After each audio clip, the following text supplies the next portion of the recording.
Sasa ndugu zangu, Mungu sio Athmani. Mungu sio Athmani. Mungu sio Athmani. Kabla sijazungumza hii habari ya Mungu sio Athmani, nisisahau vile vile, kama mnakumbuka, sijawahi kulipwa hata senti moja ya matibabu.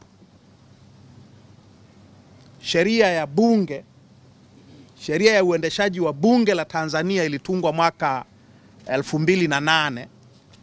Inasema mbunge akiugua, serikali inawajibika kumpatia matibabu ndani au nje ya Tanzania, ndani au nje ya nchi. Pamoja na sheria kusema mbunge ana haki ya kutibiwa kwa gharama ya serikali ndani au nje ya serikali ya nchi, mimi sijawahi kupewa senti moja ya serikali kwa ajili ya matibabu makubwa niliyofanyiwa.